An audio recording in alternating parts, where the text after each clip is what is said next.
A very good evening to all of you, ladies and gentlemen, for joining our ICFI's Wise Views interactive webinar series this Friday. We have yet another distinguished guest, Dr. BVR Mohan Reddy, speaking on the reflections of a tech entrepreneur. We are excited and we are honored to have Dr. BVR Mohan Reddy Garu. I will now take a moment to introduce the esteemed guest with us. I also welcome Honorable Vice Chancellor, Professor Mahendra Reddy Garu, and the entire team at the ICFI Foundation for Higher Education. We have Professor R. Prasad, who is the Director for Academic Wing. I welcome Professor Prasad as well, and all other esteemed colleagues who have joined. This is the topic for the day, as I mentioned, reflections of a technology entrepreneur.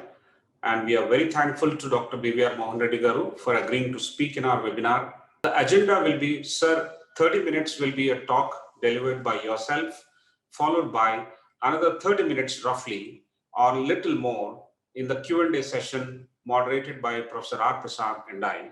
These questions are picked up at the time of registrations by all the participants who have keyed in their questions, and some of the questions will also be picked up during the conversation. Ladies and gentlemen, a small intro for a big profile of Dr. BVR Mohan Reddy Garu. Kindly make it as short as you can, Mr. Sudhakar Rao. Thank you.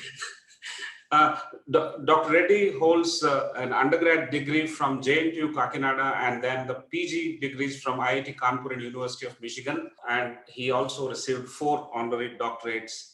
Dr. Reddy is the founder chairman of Cyient Limited. As you know, he established Cyient in the early 90s, which contributes now more than $5 billion cumulative exports from India to the global clients, including the Fortune 100 companies, and also led to the creation of many jobs for engineering professionals across 14 countries. He served as the chairman of NASSCOM during 2015 and 16, and served as the chairman of CII Southern Region 2008 and 2009, and currently he is the chairman of CII Education Council. Dr. BVR Mohan Reddy is also the founding director of T-Hub, the popular and the largest startup incubation center in the country.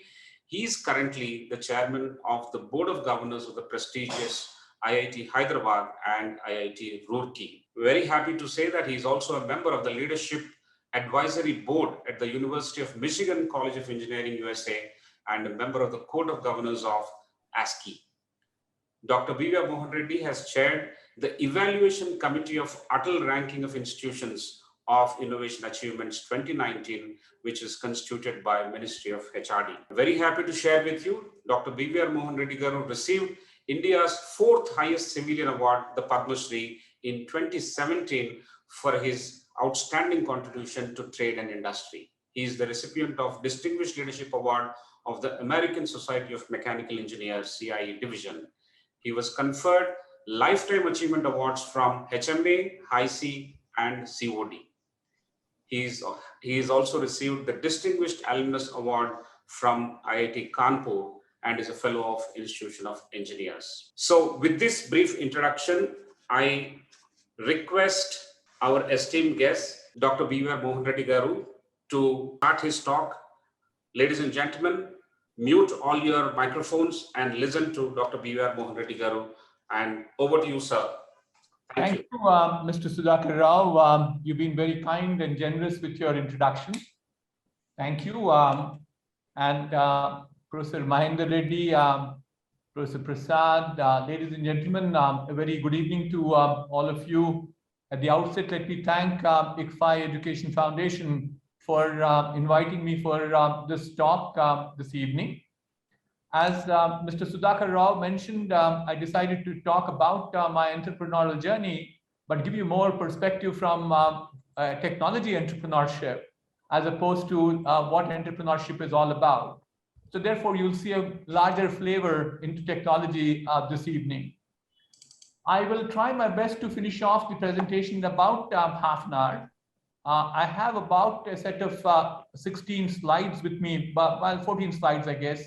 I'll probably finish them off as soon as we can so that we'll have more amount of interactive conversation. And I'll continue in this particular mode, Mr. Sudhakar Rao? Yeah, perfect, sir. Okay, great. So therefore, what I titled my comments for you this evening as reflections of a technology entrepreneur, building a sustainable company. It's sustainable because it's 30 years old. It's still profitable. It is growing. It's healthy in many ways. We'll come to that. So therefore, I will reflect back into say how a sustainable company can be built. Let me move forward and say, what is the current situation with technology? And many people believe that there is enormous amount of change in technology. There's an acceleration in technology which has never been experienced by mankind so far. And several people, it's all to do with computers, but it's just not computers. It's computers connectivity, and it goes much beyond that. You're seeing that there is fundamental substances, changes that are being incorporated by technology, whether it's next generation genomics, biotechnology, and fairly large amount of advanced materials, nanomaterial work that's being done right now. We're also seeing a tremendous amount of progress in automation, and so also in energy. So I won't get into all of these, but let's look at the first one. That's with the connectivity at this point of time. I think if you see, there are four forces which are at play in this technology today. One is the way in which the computers are progressing. Computers and storage, I probably combine them together. Moore's law says, that was said in 1976, that the power of computers will double itself every 18 months.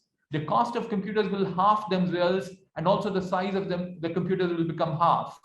It's probably taking less than 18 months that to happen. That's the power of computing that continues to be there. But interestingly, we also have seen the power of connectivity. In the past, people said, you talk to each other. That's the connectivity. I talk to you, you talk to me. But now it's no longer that part of it. We also have things talking to you. That's probably called the Internet of Things, where you have physical cyber connectivity.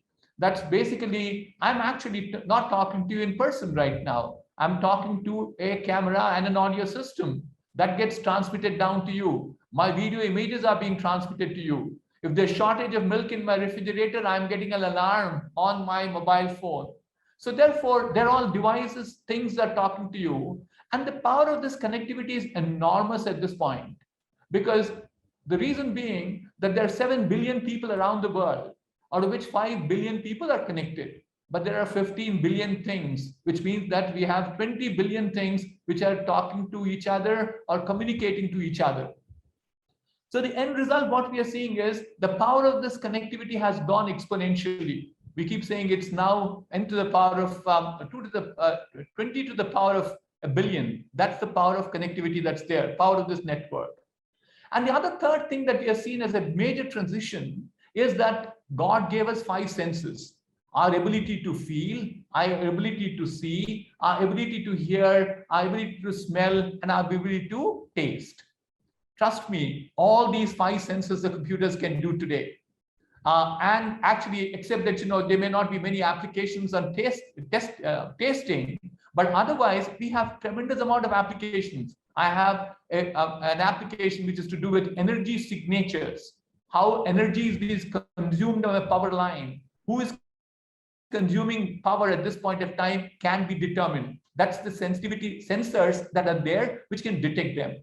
So these sensors, which are very ugly looking devices, which now also have become miniaturized. They've now put out trillions of data, and that data is now become the new gold, or the new oil as it's called. And as a result, that data, if you start mining it using artificial intelligence and data sciences, you get the ability to take instantaneous real-time decisions. If you now connect the connectivity and also this data AI intelligence, enormity is the type of applications that you can think about. Let's move on. And if you look at these 4 or 5 new technologies, which we call them as the future technologies, we called 8 of them out. We actually are doing a fairly large amount of work. When I say we, on behalf of NASSCOM, I drove this initiative. 2018 is when we launched this particular platform called Future Skills. But if you look at these future skills, just as an example, their ability at this point of time to be all pervasive in every possible application you can think about. I keep saying human imagination is the only limitation in terms of applying these technologies. I never imagined that we will use a technology in agriculture. But today I can fly a drone on a farm. And as a result of that, I can now find out 64 different characteristics of the crop or the soil or the humidity, all of these. And end result is, this is just by flying a drone. And what does the drone have? It has a camera into it. It has so therefore it's taking pictures. That pictures are coming back as digital data. And we do analytics on top of it and decipher it to find out every possible detail, as I said, about the crop, about the soil, about the water, every possible thing you can think about. And thereafter, if you say there is a pest in 1 square meter of that particular farm, which could be, say, 10 hectares, what farmer did, once he detected a pest somewhere, he went and sprayed pesticide all over. But I can now fly yet another drone at the back end, which just goes and sprays the pesticide just in that 1 square meter of area. Look at the power of technology. I can give you n number of examples where people have not in a position to imagine in the past. Come back to education. We're now talking about individual learning paths. That's primarily, if you look at even online education, you get to one more level of variant of that, is that all students are not alike. The ability of student to grasp is far different from one to the other. The only way we'll be in a position to cater to every student and not just the front benchers is making sure we create individual learning paths for them. So that is what the technology is doing. So as a result of this technology play in every possible area, what is happening today? So look at the exponential growth of technology companies around the world. This is the market cap as of day before yesterday. I thought I was looking at this on today is what, Friday, Wednesday this week. And what's the market cap of the top 10 companies? I picked up the top 10. That's one which you see the bar diagram on the right-hand side. Apple has $2.4 trillion. Microsoft has $2.1 trillion. And finally, the bottommost one, the 10th largest one is Tencent, which has a $500 billion of market cap, 573 billion as it was day before yesterday. But did you recognize one other thing? Out of this 10, how many of them are technology companies? There are 9 out of the 10. If at all, if there's 8 out of the 10. If at all there is a fallout from there, the third one, I'm sure if you don't read it, my apologies, that's Saudi Aramco. And the one which is on the 8th slot is Berkshire Hathaway. Except for those, all others, whether it is Alphabet, which is Google, or it is Facebook, or it's Amazon, it's all technology companies. That's how the technology is playing a role in our lives. The second thing is, you see the disruptors that are coming in. You look at Netflix did not exist 10 years back. Today, all our lives is dependent on Netflix. And so is, our ability to do e-commerce. Or right now, I asked them, do we use a YouTube channel? And we are using right now. So these were not in existence 10 years back, and these are all bubbling up. And why are they bubbling up? Is because the technology provides them a path to bubble up. It is not the end of it. It will probably just the beginning of it in our perspective. And you look at even a car, an automobile, and you see the logo, I'm sure if you recognize, sorry, again, it's a small slide, small picture rather. It is Tesla is there. And what is Tesla? Tesla is not an automobile. It's actually a platform where people can move around. It's a moving platform where mobility becomes the key. It's a mobile platform. That's what it is. I'm a mechanical engineer by training. I learned all about, internal combustion engine, the power plant within an automobile. I learned all about differential, which makes sure that the inner wheels of a car are moving slower compared to the outer wheels. And I also learned all about something called the rack and pinion arrangement, which is to do with the movement of a steering wheel, which is a rotary movement, thereafter becomes lateral movement with the wheels. Where are they now in Tesla? They don't appear anymore. Even where is the power plant? It's nothing but a battery. Where is the battery? Battery is nothing but the floor plate. They're energizing the floor plate to get the energy across to all the 4 motors, which are driving the 4 wheels. And there are several other motors, all right. So therefore, the power of the technology is not just here, it's continued to be there. It becomes much, much bigger. The last thing I wanted to call out is the average lifespan of companies is also decreasing dramatically. In the early part of 20th century, in 1915, I believe, I'm sorry, again, it's a fairly small slide there, is that it was about 90 years. It slowly started coming down. Every 20, 30 years, we took the check on it. From 90 years, it became 45 to 26 years in 1975, down to about 1995 to 19 years. And currently, the average lifespan of companies is 14 years. So it's a struggle, existential struggle for companies, unless you use technologies. So what I will talk to you as we move forward is that how do you differentiate yourself? How do you create winning teams? And how innovation would play a very important role in this disrupting technology innovating world? And what is customer centricity all about? And finally, about the courageous leadership. The first and the foremost, when we created this company called Infotech Enterprises, which has now morphed itself as Cyient, that's a rebranding that we did. The original intent was to provide technology services. That is, if you see this particular slide chart here, you'll see on the x-axis product service value chain, and on the y-axis you have offering value and maturity. So what we started doing was at the bottom of this left corner, that has to do with engineering. We said we'll provide services which are to do with engineering services and network design services, including a network design. A very rudimentary application that we did, which actually with which we built this company, was digitization services. We took maps to convert them into digital format. Everybody says world is becoming digital. We started this service offering 30 years back. And thereafter slowly moved, it was still services that were there. We moved to the right, which is basically from design, we started building them. That's, from a blueprint people gave us, we could build, basically you can call it manufacturing, but we call it as build, and we also provided field services.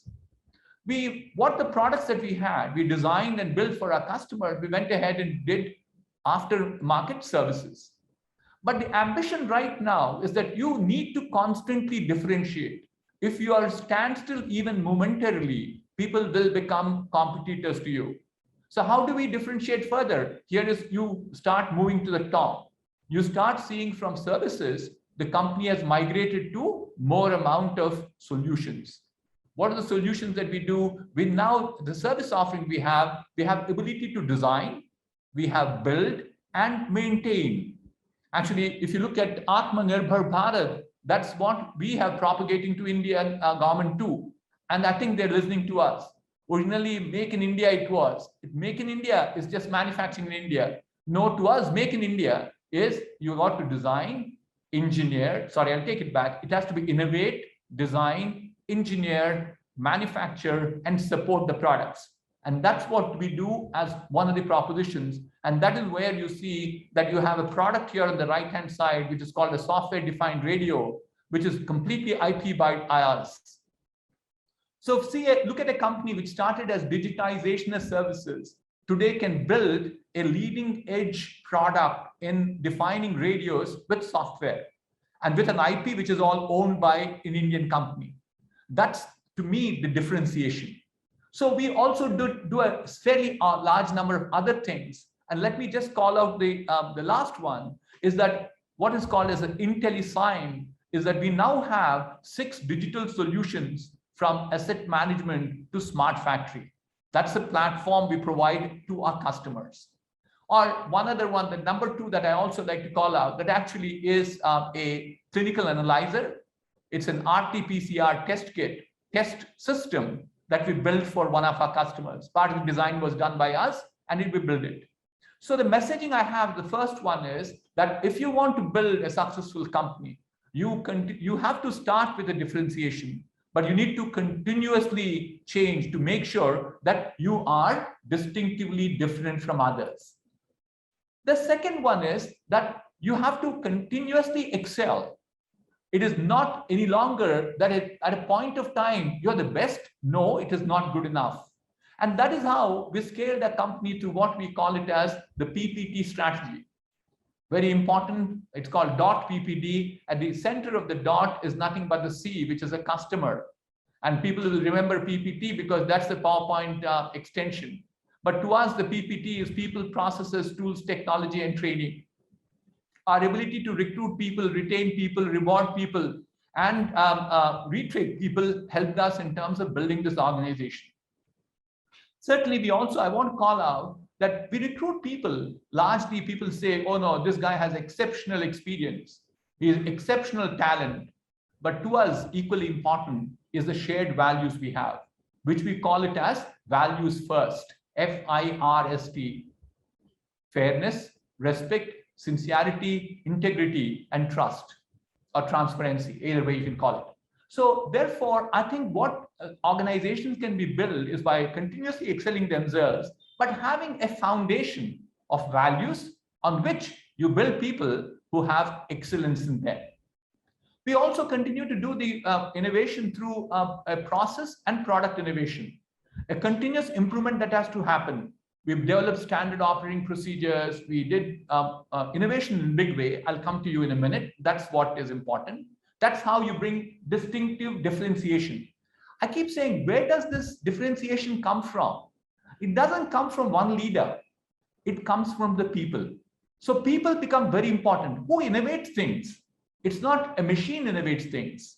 Technology is the beauty of the technology is technology doesn't require large amount of assets. What it requires is primarily people. Outstanding people, smart people, but with the right values. And that is what we have brought together in making sure innovation also happens in this organization. And equally important is in a economy that we live, which is driven by knowledge, you got to have knowledge management. I keep saying you can make mistake once, you are pardoned. You can never make it for the second time, for the simple reason that the knowledge management system should have taught you saying that you can't make this mistake any longer. We have quality management systems. And the third element to it is our ability to deploy, again, technology within our organization. We work in technology, but we also deploy technology within the company. Because today's world, unless you have a fairly good amount of technology deployment, which will lead into automation, you can never be competitive. Because that is how, if you have a competitive environment, you have to be best. That's only when the customer would definitely give you an opportunity. So we built very robust, flexible, modular, global infrastructure. So the second thing that we have done in terms of building a successful company is to put a framework for the company to continuously excel itself. Let me move on.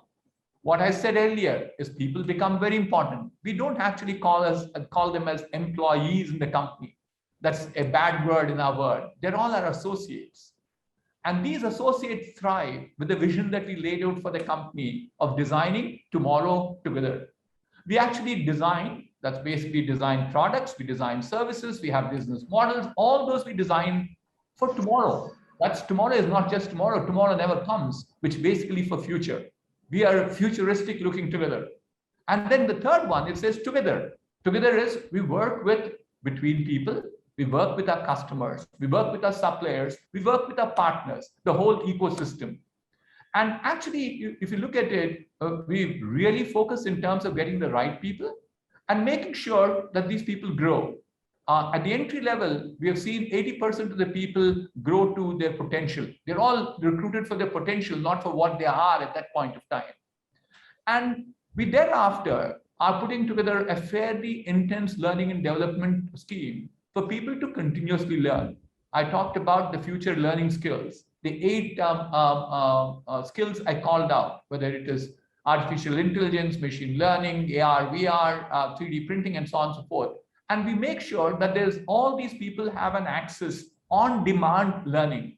There's a client requirement which we can get them trained in 15 days. Not that only for client requirement that's being done. We, at this point of time, it had to be a lot more proactive. So therefore, we are creating pools of people who have all these skills, the digital skills, to provide solutions to the customers. And equally important, when you build an organization which is about 14,000 people strong right now, you need to have leaders. It can't be one leader who drives this. So therefore, every possible opportunity, we build leadership in the organization. And equally important, I'm a very strong believer, and I'm sure this picture speaks volumes about it. There's 4 out of the 5 people on the picture are young ladies. They are women. We believe very strongly in the company in terms of diversity and inclusion. I keep saying, unless we have 50-50% between women and men in any organization, only then we will see prosperity. Prosperity not just not in an organization, in a society, in a country, in any area. So the result is that we provide that opportunities to our women to make sure that they excel themselves. So I said, what do the people do? Where does this technology take us to? Through continuous innovation. And the continuous innovation, here are some very simple basic ideas we implemented at one point of time. It has grown leaps and bounds right now.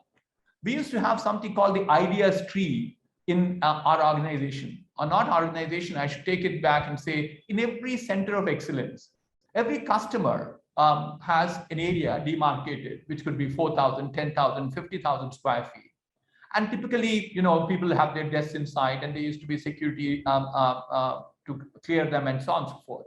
But once you enter the large facility, you used to have these empty walls. And so we came out with this idea called, we'll paint one of the walls as an ideas tree. And we put the post-it paper in the form of leaves right at the entrance for people to pull out a post-it slip, write their ideas, put it onto the tree. And what were we doing as leadership? We used to pluck the leaves every week, take them to the back office, process them. If they process the gate, if they pass the gate, they would change the color and come back to the ideas tree. Otherwise, they would get an email saying that your idea was not passed through by the committee that screened them. And as a result of that, we started monetizing the ideas. We started seeing red apples.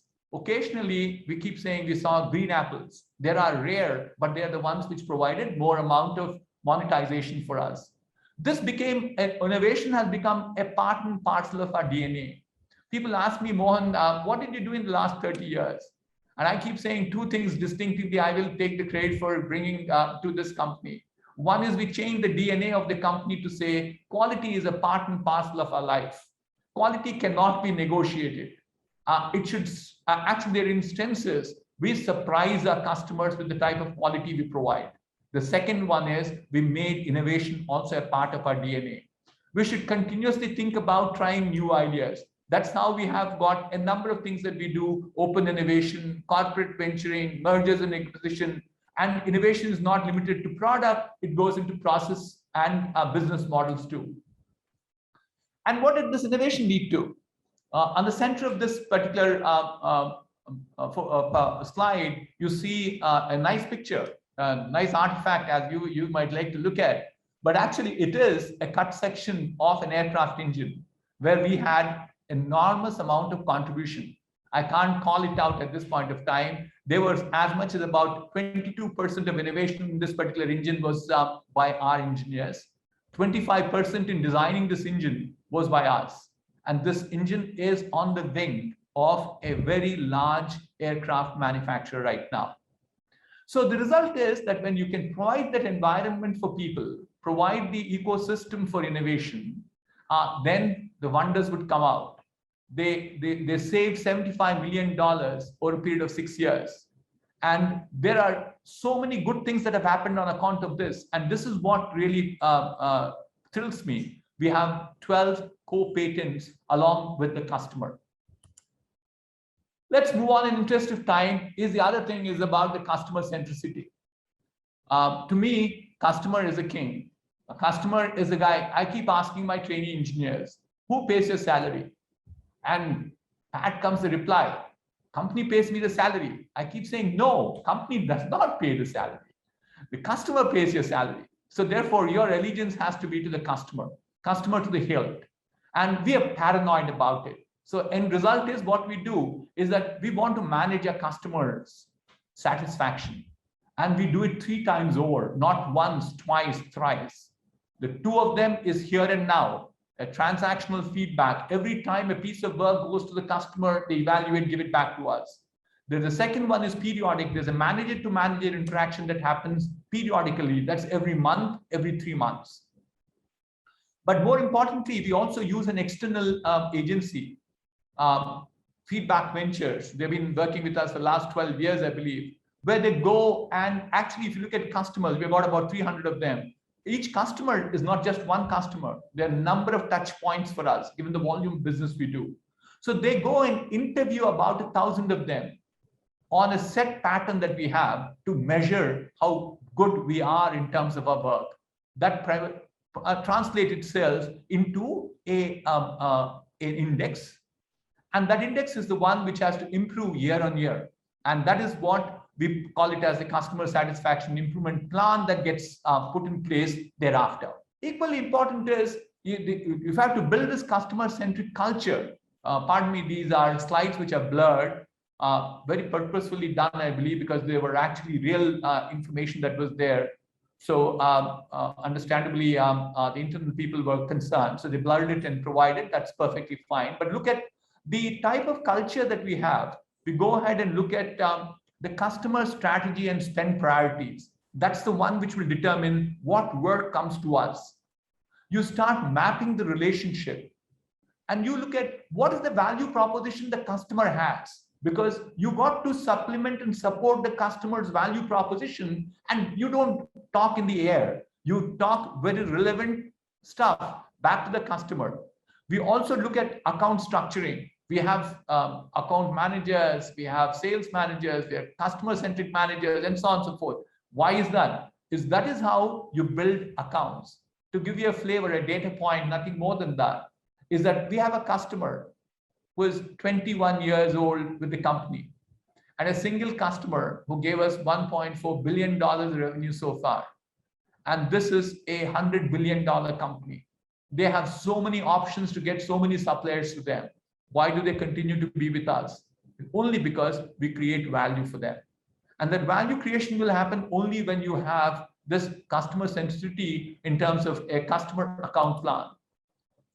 Move on. In terms of strategy, the key thing is you need to decide where to play. Here is a XY diagram that I have with you, is that we constantly look at how is our winnability on one side, on the x-axis. On the y-axis is how attractive is this particular business to us. Attractiveness is primarily decided or derived from size, growth, and of course, in the recent past, the COVID impact. Winnability on the x-axis shows the current scale and the strength of offerings that we have. So if this is the recent origin that we have, and the size of the bubble shows the market size. And we are very strong in, say, utilities, geospatial, rail, aerospace, all these on the right-hand side. If you look at the whole blocks that are there, anything which is above the second block is very strong for us. Automotive is a very large bubble. We're too late in the game. So therefore, we are trying to pick up bits and pieces of it to see whether we can probably improve our winnability to move it to the right. So therefore, I think it is important that companies continuously decide. It's a constant thing. It's not one time. That's why I'm trying to emphasize right from the beginning, that it has to be continuous decision-making on where to play. Finally, all this will become true only when you have leadership. And leadership is not concentrated with one person. It's not momentary thing back again. So we talk about 6 different values that are there in terms of making sure the competencies that are there that integrate potential for an individual. And what I, as a founder of the company, as a guy who started this company with 4 engineers in my modest home on my dining table and grew to be where it is at this point of time, keep saying that the bottom 3 are the most important ones. You have to have ambition for excellence. Everything that I do, it has to be best and nothing but the best. I want to make sure that everything, even the way in which I dress, the way in which I write, I had to be the best. And that mindset of yours takes you to say, at work too, I have to be to the best. That's where you start moving people towards excellence. And you have to have the drive to be an entrepreneur. Everybody is not entrepreneur by designation, but you have to have an entrepreneurial mindset, which is ownership. I worked for companies too, but I never thought I worked for them. I always felt I owned them. That's how we developed this mindset saying that this is our company, and that's how you automatically get recognition thereafter. And the third one is that today we live in a world which is collaborative and partnership driven. So therefore, the three there are 6 of them as a characteristics of the leader, but 3 of them I like to call out, which made this company so different. Is one is the ambition for excellence, the entrepreneurial drive, and finally collaborative partnership. Where did we end up as we speak at the end of March 2021? I'm at 33 minutes, I believe. I'll finish off in the next 2 minutes. Here is what the company does. It's a globally sustainable sign. We did about, last year was a COVID impact year, but still I think we managed ourselves at about 4,000 crores of revenue. It shows in millions of dollars. And we did about 400 crores of post-tax profits. I think that's a reasonably good number for a sustainability that I talked about. 300 customers, 12,000 associates, with about offices in 19 different countries. That is the story of the company, where from 4 people in my modest home, on my dining table, where the story started 30 years back. Today, we are a global company. We operate in about 47 locations worldwide. We have, I think there are about 27 different nationalities of people who work for this company. Truly, what we did over a period of time is, being a technology-centric company, we drove all the elements that were required for technology, but made sure that we also built a sustainable company. Thank you. Thank you, sir. Thank you very much. It's an amazing session. We really enjoyed everything that you said. You made a very, very compelling presentation on how tech companies are completely monopolizing the growth that we are witnessing, and that some of the companies with the tech disruptions, the average lifespan has come down. Currently, it is at 14 years. So these are stories which are still reverberating with us, and we will have lots of questions on this. But more importantly, sir, I must thank you for bringing out the customer-centric PPT strategies that Cyient is following, right from infotech age to even the current science stage. It's an amazing story that you have told us. Several learnings, and one thing which I will always remember is the people first thing which you have explained: fairness, integrity, respect, sincerity, and trust. These are the lessons that we will keep with us for a long time to come. And now, in the interest of time, I would request, without any much ado, my esteemed colleague, Professor R. Prasad. Professor R. Prasad was an entrepreneur himself before joining ICFI. He currently heads the academic wing at ICFI Group, and he has designed the latest online MBA program. He is a professor and mentor there, and he, of course, was from IIT Bombay and IIM Calcutta, and he has 3 decades of experience. I request Professor Prasad to join in and initiate the Q&A session. Over to you, Professor Prasad. Thank you. Thank you, Professor Rao. Thank you very much, sir. It's indeed an honor to have you with us. In fact, way back in 1993, you inaugurated a venture that I was in at that time. And, I remember that those days very clearly. You were in OMC then, and then started the journey which led to Cyient as it is today. We have a lot of questions. There are about close to 250 people who have registered, and about 75% of them have asked questions. So we have tried to aggregate it and, so that it is easy to respond to. The first part of it starts with your journey, sir. What was your goal during student life, and how did you adapt? At what point in life did you decide to be an entrepreneur, and what was the thought process behind it? This is the first one, sir. Thank you, Professor Prasad. That's a very interesting question that you asked. Actually, in the interest of time, I need to be extremely careful about brevity. It's an interesting story. I keep telling people that in class 7, the marks that I got made my mother think that I would probably never finish off my high school. I was on the brink of a disaster. And the scolding that I got that evening, my mother is still around. I still remember that she said that she'll probably send me back to the village where I can go and do farming. And the other thing that she also made was very interesting, that I have a sister who's elder to me by a year, and she became a medical doctor. And she said, when she can come first in class, why not you? And that reverberated all the time in my ears. So why not me? What is wrong with me? I'm the same, I'm genetically the same, environment is the same, ecosystem is the same. So that was a turning point of my life. And by the time I graduated my engineering, I was a gold medalist in Andhra University. That's what I ended up with. But I think somewhere down the line, as I started taking a career, there was an ambition right from the beginning. I believe I still tell this one other story, that in the good old days, there used to be the largest machinery that you used to see outside, used to be what is called as a road roller. This used to be a 15-ton roller that laid roads at that point of time. So that was used to be a fascinating example for me to say, I would become a road roller engineer. I would build those road rollers. But I think, as life progressed into me, my passion grew to become an entrepreneur. I became a semi-entrepreneur. I started with OMC Computers. I was not the founder of the company. Professor Raj Reddy was the founder of the company. I was just the founder, CEO of the company. But then that is where slowly life started dawning on me. I asked this question to myself, what's the purpose of life? That's where I think the seriousness of entrepreneurship came into my mind. There's some way that you need to contribute.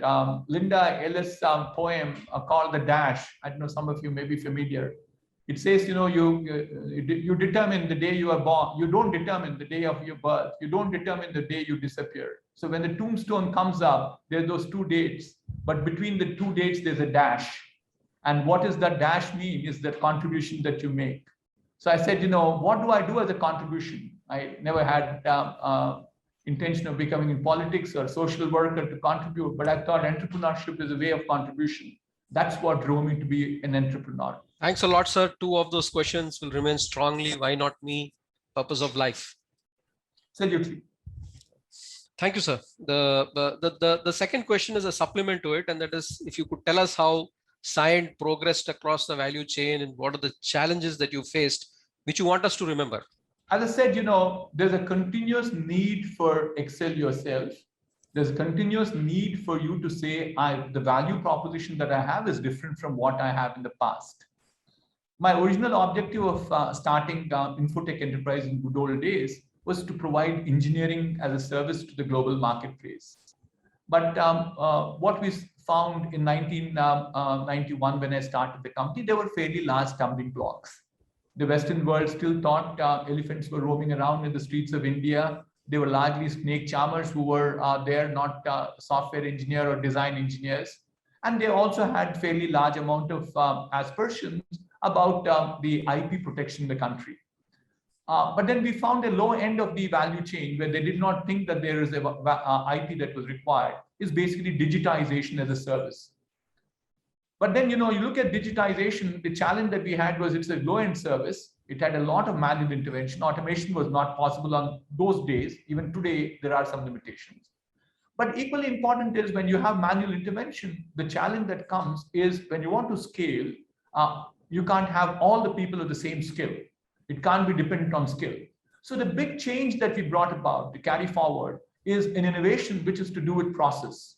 We laid out a process which was unique, a process which foolproofed any of the errors creeping in. Escapes cannot happen. The customer used to give us a SLA, a service level agreement, which said 98% accuracy of the maps. You look at the elements, they should not be missing, etc., etc. And what we were delivering to the customer was somewhere between 99.5 to 99.8. Customers used to get perplexed and ask this question, how do you make this happen? So therefore, what did we do is that point of time brought in process innovation. We did not lose sight of our engineering capability. We continuously looked at engineering. We started thereafter in 2000, we got the first break. We got a break to provide engineering services to our customers. But then we did not stop there as an engineering services company. we said, ability to design, provide those services gave us right to play in the manufacturing market. What we designed, we said we will manufacture too. Not only that, we said, once we have a product, we also have the ability to service them. Just give me 1 second. Yeah. We said we have the ability to start. So therefore, the point I like to make is there are a number of things. I can go one by one, but equally, the important point I like to make is life is not stationary. It's an ongoing exercise. And today it's moving at a much rapid pace than what it is. You constantly you have to be ahead of the curve. So which means that whether it's process innovation, it's a product innovation, it is business model innovation, you continuously excel to improve yourselves. Sorry. Thank you, sir. I remember 2 points that you have mentioned out of this. One is that you need to keep differing from the past, and that you need to look at periodically. And the second is that when you plan for it, you need to be ahead of the curve. These are 2 things which will apply. Absolutely. To me, past is, I keep saying this, Professor Prasad, the amount of time I spend on the past is like amount of time I spend watching the rear view mirror when I drive the car. I'm looking all the time to the front. Past is a few glorification. If you can't continue to bask on your past, you never look at the future. To us, it's future which makes the difference. And that's what made us different from others. Thank you, sir. Thank you, sir. More about the future than the past, though you do have it as a rear view mirror. The next is, this is more to do with others. Sir. You have also been with the CII in a leadership post. So, and of course, it has to do with technology, with all these advanced technologies and the realities taking business with digitization, digital transformation. How should the others in India approach this, and how can they measure their progress? Because this is extremely competitive, and each organization has its own challenges. So I think every organization is so different. You can't have one size fits all. And what we have seen is that what we have been promoting, I sit on a couple of board, various types of companies that I sit on. I used to sit on, actually I left most of the corporate board now, is that today digitization or digital transformation has come to stay. It's a part and parcel of reality of life. You can't be absolving yourself. So what we certainly encourage every company to say that, create a digital roadmap for yourself. Because, it also, transformation cannot happen overnight. It will take time. That's understood. We need to shrink the time. And it also costs money. It's not that it just comes out, but you can't wait for it for too long. What we have seen is that the investments are much, much superior to the type of benefits that you get. So in terms of the return on investment, it's a very clear win-win situation for making those investments in terms of digital transformation. So irrespective of the field one is in, I think they have to look at what is next for us. As I said earlier, that it can be as mundane an area like agriculture today. I think the farmer has to become a lot more productive. He can't be spending so much of money on pesticide at this point of time. We have seen in a controlled environment that you can reduce the pesticide usage to the extent of 60% on a farm. So, and this was done by an exercise we did for a pesticide company. The pesticide company is moving forward at this point of time to say that, look, we should be the first to tell the farmer rather than somebody else comes and takes care of it. So and why we are not the domain experts in farming, but where is our expertise coming is our ability to design drones, the cameras, integrate them together and do the image processing and so on and so forth. So the message I have for the Indian companies is every company has to have a digital roadmap. They should think about timelines that are associated with that, progressively make that investments to transform themselves to become the excellent people, not just in India, but in the world. We should be known for that. Thank you, sir. That's a wonderful example about agriculture and the pesticide. It actually starts at BASTAX. A lot of Indian organizations kind of fall in that kind of the spectrum. The other thing is about a very clear practical action about the digital roadmap, the timelines, and making of investments to move forward.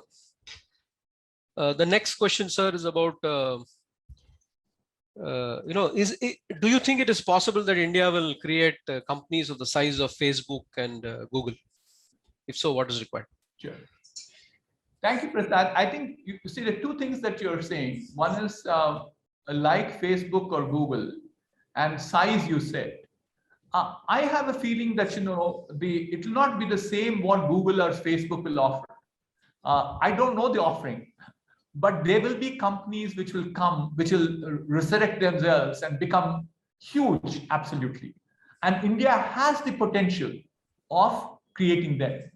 So I showed you the companies, the 10 largest companies in the world in terms of market cap. If you look at the second position was Microsoft, and the fourth position was Alphabet. If you look at the market cap of those two companies, Microsoft is $2.1 trillion.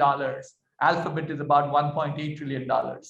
Together is a $4 trillion market cap they have. And who provides the leadership for these two companies? It's Satya Nadella and Sundar Pichai, two Indian CEOs. They can drive companies of that magnitude. And there is actually, if you look at it, since both Satya as well as Sundar took over the companies, an enormous amount of acceleration that's come to the company. So if you said, can India create one? The answer lies in that itself. Indians have created value. Indians have created two largest companies into what they are at this point of time. You require ecosystem. There are several other factors. I'm not diluting them in any form. But the fact is that you have the ability to create such companies. People have done that. So that makes me believe that we can still make some more from India.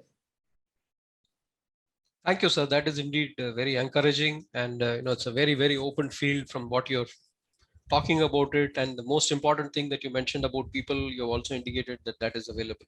Thank you, sir. I think with this, I'll hand it back to Professor Sudhakar Rao for the next cluster of questions. Thank you very much. So this cluster will focus on aspiring entrepreneurs or startups. So for the benefit of those startups, I think these questions were raised. So the first question I will go with is, how does technology enable entrepreneurial thinking? And how to evaluate the readiness of a technology and its market fit? And how do we decide on the business models? So here's, I'm not contradicting myself. Here is something which is important for an entrepreneur. Don't look at your technology and then search for a problem in life. Don't look at a technology and look for an application for technology. If you truly are an entrepreneur, I keep telling people, look for a problem which requires a solution. So look for a real problem. Don't also sit down and imagine for yourself. There could be exceptions to this rule. There are a few which people said customers will require this. Apple is a very classic example. Steve Jobs felt that, look, I can integrate all of them and customers will take it. People did not believe it to start with. But the bottom line to me, that could be an exception. There could be a few exceptions. But the rule is that go search for a real problem. Then you then say, what's the best technology when technology I can apply to solve this problem? Because your solution has to be, as I keep using this word, distinctively different. It has to be unique, not for today, tomorrow, day after. So which means obviously you iterate and iterate to continuously to say, how will I be distinctively different from others?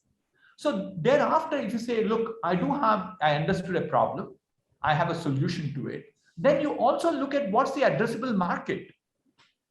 If you say, I can sell it to my street, that's not good enough. I can sell it to my city, not at all good enough. I can sell it to the world, then it is yes. So the result is, it's not just a question of saying, I have a technology, therefore, can I find a market for it? No. Truly go back, look at a problem, find a unique solution to it, which has a large addressable market, and then build it, not once, of course, through an iterative process, build a solution which will last for a long time, and then you continuously refine it and re-refine it.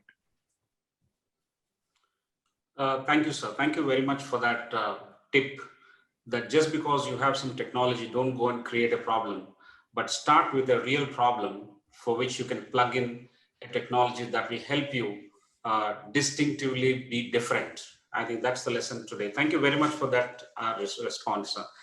So moving on to the next one, what are some of the lessons that Indian tech entrepreneurs can learn from the West? I think what the West has done so far is that they have put in an enormous amount of effort to bring up the skills of their employees or the associates, as we call in our case. Because where does technology come from is primarily because of people. So therefore, the raw material for technology to me is, you need to have labs, you need to have test facilities, etc. They are important, but they're still to me very secondary in nature. If you have the right people, you'll find enough of money. And honestly, even in India, I keep saying this, money is not the limitation. It's the ideas which are the limitation. So what the tech companies have done in the West is that they've invested in people. And the second one that I would say is that the investment also came in from the governments. You look at some of the defense technologies that are there in the West at this point of time, they are so different. They are miles ahead of many other countries around the world, leave apart India at this point of time. The reason for it is that the government was willing to fund them, take the risks. It was not an enterprise which took the risk. So the result is that what have West done at this point of time is encourage people. I know actually I can call out because it's a fact of life. Pratt & Whitney, which is an aircraft engine manufacturing company, gave unlimited amount of money to their employees, as they would call them, to go and get themselves reskilled. So if he says, I'm going and doing an MBA, there are people who did 2 MBAs, trust me. People went back to school to get a master's degree. They paid for it. They pay for the tuition. So the result is, I think what West have done is encourage people to reskill themselves, upgrade their knowledge profiles. They have invested in terms of research and development. Research and development, again, for monetization.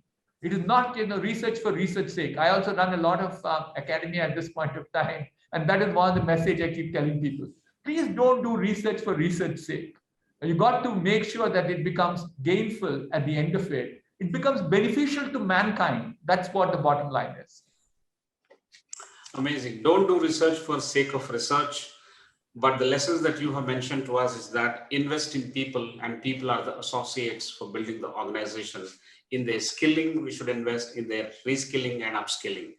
Amazing, sir. Thank you very much for that. And one associated question. How should the tech entrepreneurs deal with the tech obsolescence? Good question too, Mr. Sudhakar Rao. Certainly, technology will become obsolete. In no time, they will all become obsolete. And the pace at which technology is moving, it will be obsolete. And the only way that you can do it is innovation. There are newer technologies that are surfacing. What's the reason why they're becoming obsoleted? Is because something new comes in. It can't be obsoleted just because of, it's there for a certain amount of time. It's because something new, which is a lot more beneficial, comes into existence. So therefore, I think the only way that these people can do is to keep an eye on new technologies which are evolving, and make sure you integrate those new technologies into your product offering to say that you are up in the curve. You're leading the curve rather than you're laggard behind. Well, integrate the new technologies, keep your eyes and ears open. Sir, one more. Sorry, Zakir, I'll also say one more thing here. I think it's important, is that what we are seeing at this point of time is more amount of open innovation. Don't get a closed mind to say, I know everything, I can do everything. You need to keep your mind open to say, I search for ideas around. I collaborate with people. We keep saying that one is open innovation, the second one is collaboration. Today, the whole world, the pace at which it's moving, it can't be that a single individual or a single company can do it. We need to collaborate with each other to make sure these offerings would come by. So it is true with even product entrepreneurship. Thank you, sir. Thank you for building on it. Open innovation and collaboration. Fantastic. Sir, a little bit about marketing for these tech entrepreneurs that we have, the aspiring entrepreneurs that we have with us. There are lots of products, and most of them, some of them at least, do the same thing. What are the factors that can help the product stand out? As a new startup, what is your advice on how to make one's services different? Whether it's a product or a service, Mr. Sudhakar Rao, I think the key thing that we have to look as entrepreneurs is about value creation. What is the value that the product, the marketing comes to me next. The first thing is your product has to be valuable to your customers. And there should be some way by which they recoup that investment.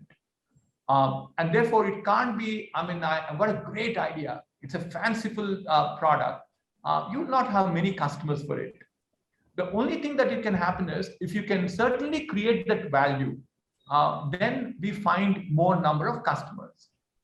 The way in which we have also seen marketing happen is that, and I think in some ways I reflected in the presentation that I did, is that you have to understand your customer very well. You need to understand what the pain points of your customer and provide a solution. That is where we are saying, what is the customer's value proposition to the marketplace? So I go back and say, in your value proposition, you plug me in. It is a beneficial outcome that you would have. You may pay me some money, but you will probably have a bigger outcome that's coming. So therefore, our ability to understand the customers and then understand, plug in our product or a service is the one which we creates value. And so therefore, what we do in our marketing effort is all the time trying to say how it is a value creation that we can do to our customers. And whether it is, segmented marketing, go to very specific shows, when there are real technical experts who are coming in, they certainly appreciate that there is a value creation that you could do. So what I would suggest to my technology entrepreneurs, whether they're doing product or service, is look at value creation. That's the key to me. Great, sir. That's a great input.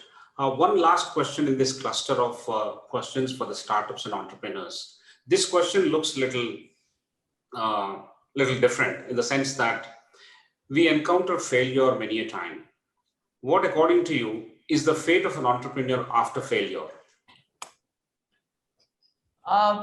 Good question, Prasad Rao. I'm a very strong believer that you learn out of failures. I keep saying you celebrate failures. You celebrate, learnings from failures. I use this very purposefully. You have a lot of learnings from failures. Because today, if you look at globally, and even if you look at India, it could probably be varied. There are several ways in which you can measure it. Is what is the success of entrepreneurship? It is somewhere between, typically there are no more than 5% of them who become stars. There would be about, say, 15-20% of them who will be also ranks, which means 70% of them will probably leave that and come away. But we certainly have seen that people who have done entrepreneurship have enormous amount of professionalism in them and knowledge with them. So therefore, to me, a failure is bad. I don't wish luck to people to fail, but if you fail too, you do not definitely get very disappointed. There's no denying there are fairly serious issues in our country, especially because you require also a social support. In India, if you failed once, you're considered to be useless. You're done for your life. I think we keep saying that, socially also, that's the reason why entrepreneurship has not come to become what it is in the Western world. It's changing, but I think failure should not be looked down in any way. People can succeed or fail. In failures also, they have a lot of knowledge that they gain. Make good use of it. That is how we will become a great entrepreneurial nation. Great. If we learn from the failures and try to be professional and knowledgeable and bounce back, then we'll become an entrepreneurial nation. Great input, sir. Thank you very much. And I end my cluster of questions here and hand it back to Professor Prasad. Thank you, Professor Rao. Sir, I'm taking away the points that you made about value creation and then understanding the customer, the value proposition. And I'm trying to pivot it into what higher education can do in India. And in this sector, what is your advice to institutions like us, as also to the students, given the kind of situation we are in and that change is fast? What would you advise us, sir? What should we do? So from your perspective, Professor Prasad, what the world is moving towards is what I keep saying as the student-centric experiential learning. We have to become a lot more student-centric than what it is. I can go and talk about a very favorite topic of mine called Education 4.0, but I won't get into that. But the gist of it is basically the current times that we live, the student attention span has come down. Student has a lot of options. Student has ability to learn 24/7. So academic institutions and teachers have a completely different responsibility at this point of time compared to what was in the past. Therefore, from your perspective is that, we have tried out a few things in some of our IITs at this point of time. We introduced what is called as the flipped class. We have fractal learnings, fractals, that is the courses are not 4 credit courses. They can do 1 credit in each course, like it, you move to the 2nd credit, 3rd credit, and the 4th credit. What I mean by flipped class is that classroom becomes the homework, homework becomes the classroom, classrooms are all dedicated for discussion rather than, one way verbosing. Classes cannot be, a teacher cannot speak for more than 12 minutes at a stretch, because after that, the attention span of the student comes down. So these are some of the takeaways that we have. But from the student perspective, I think is that the whole world is changing, that students have become very holistic. Mechanical engineering, I told you earlier that, an automobile that I used to know of is different from the automobile today. I have to throw away, not necessarily today, maybe it'll take 5 years, 10 years for most of us to move into electric vehicles, given the type of challenges that we have with environment, pollution, etc.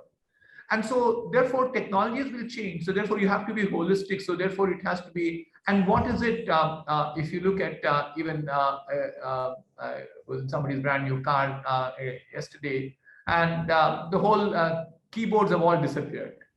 And everything has become just nothing but a touch screen. So therefore, user interface, UI, UX becomes important.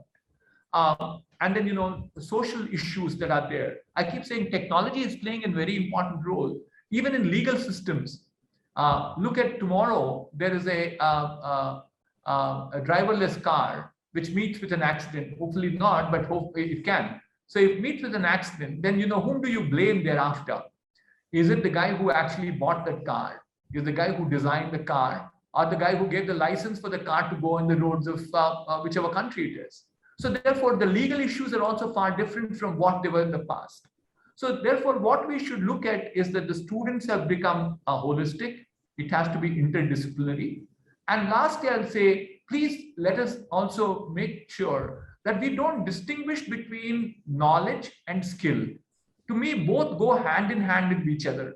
For some reason, we have, over a period of time, completely demarcated knowledge as a classroom knowledge. I'm a very knowledgeable guy. What do you know, boss? You know all to read and vomit that back into the exam. But you don't know how to build them. You want to do a good plumbing job, you require a plumber. I'm sure in 80% of those cases, we can fix it ourselves, if you are anybody for that matter. So the result is, please make sure that we probably have hands-on learning from every part of life. Including, we are saying children should know how to go and work, look at how the bank works. They should go to a grocery shop and how does people pair them up.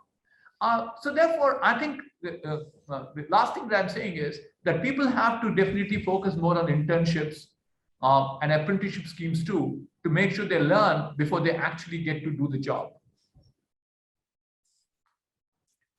Thank you, sir. I think, you've covered a lot of ground there in terms of what we should do with respect to the curriculum, with respect to the approach that we take, as well as with respect to the student.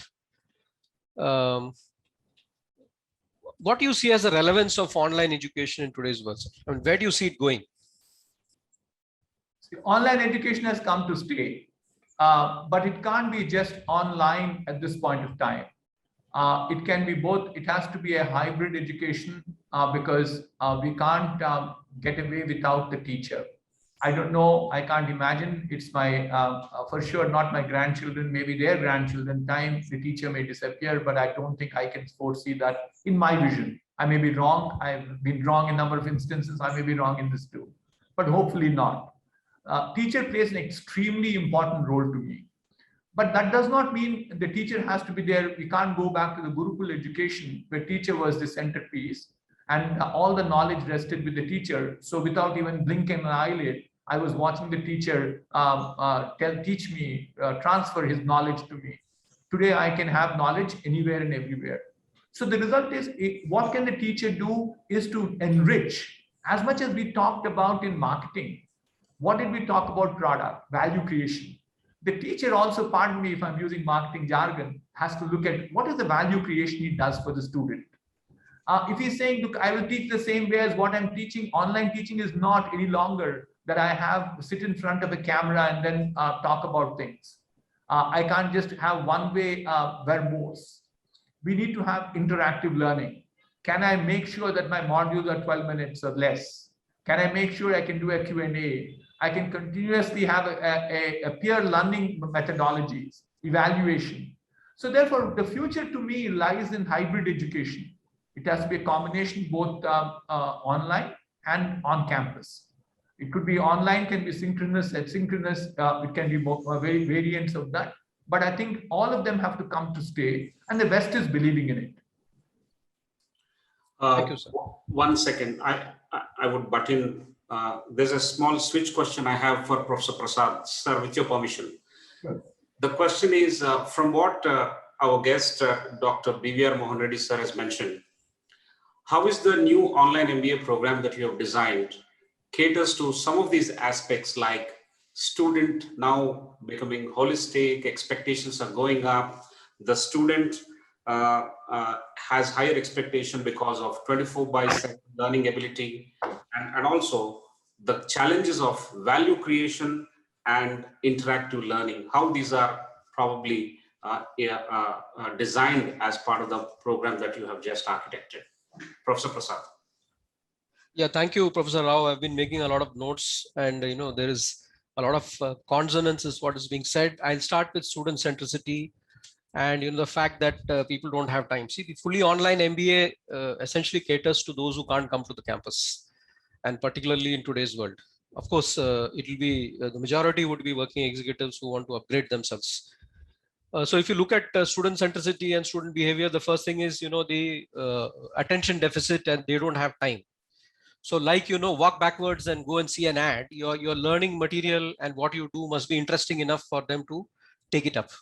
So if you're interesting during the first minute, they'll see your second minute. Otherwise, they will come and say that, we'll see it later, and try and do whatever they can before the examination, which is not what learning should be. So we've tried to keep all our nuggets between 2 minutes and 15 minutes in terms of whether we're doing, digitized interactive videos, or whether we're doing faculty sessions. What we record and keep, the nuggets are small. So that is the behavior aspect of it. The second aspect of it is that if you want, in an MBA particularly, if you want a working executive to listen to you, you need to bring in application. So we have an object model where it starts with the story, then it comes to the concept, and then it comes to a small activity. So these three things combined together, what we call micro learning married with the case methodology, is one strategy that we have used. The second strategy that we have used is the personalization angle that Dr. Reddy was talking about. And particularly a working executive, they should be able to bring their workplace and reflect on the framework that we are discussing. You may be discussing the framework with respect to a particular case or a micro case, but you should be able to draw the working executive's experience into that conceptual framework, and they should be able to share that, and that sharing then becomes common learning for all the others. And if there are a bunch of people who are doing it together, the learning is far more enriched. I think in brief, these are two strategies that I'd like to present at this stage. Great, thank you very much. Can I now start the last cluster of questions? Yes, Professor Dakar, I do have a commitment at 8 o'clock. Yes. So I've been getting calls and physically to be there. So yes. Yeah, we are almost concluding, sir. This is one question on sustainability. As we are all witnessing, the pandemic has forced many businesses, companies, to shut shop, or they've gone out of business. Some of them have slowed down also. How do Indian companies survive and sustain growth in such a scenario?